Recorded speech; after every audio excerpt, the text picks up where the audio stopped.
Lah nyapa ketek-ketek kok padha mandek iki? Wah, jelas padha ngenteni madu ya. Oke, madu murni segera datang, Bos. Lah uyoku malih kental. Ketoke buluku lagi naik iki.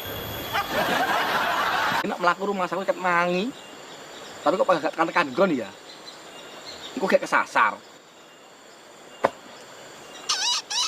Kesasar neng ndi to di?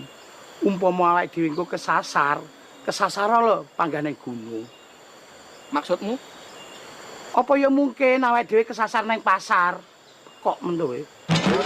Kula raimu nok aku takok tenanan. Lah kok malah mbok entahi to? Ya kowe takok aku lho.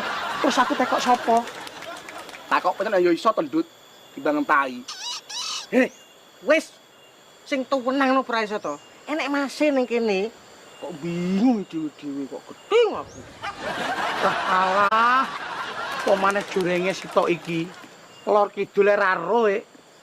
Isone lho, palinge ya mek kok geding aku. Ora percaya njajal takok dhewe. Tenan to nyok, wis lor kidul.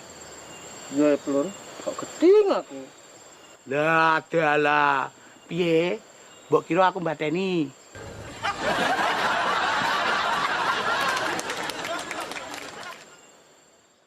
Nyapa tau deket mung mlaku ana teko-teko nggon.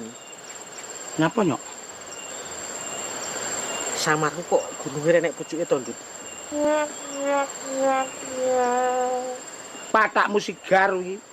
Wong gunung era nek pucuke. Lah terus awake dhewe engko lho parane nang ndi?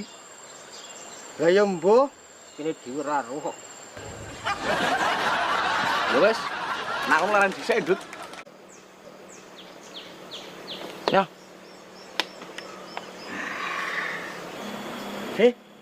Aja mbok entekne lho, Di. Kancane ya dipikirno. Iya nyok.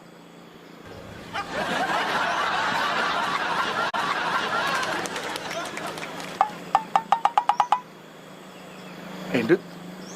Lah sing iki unture kok akeh. Sejen Bos. Mang madune tahun biasa kok. Lah iki lho madune tahun das.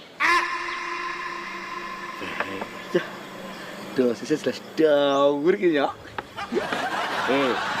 Madune tahun das pancen mengandung, Truk.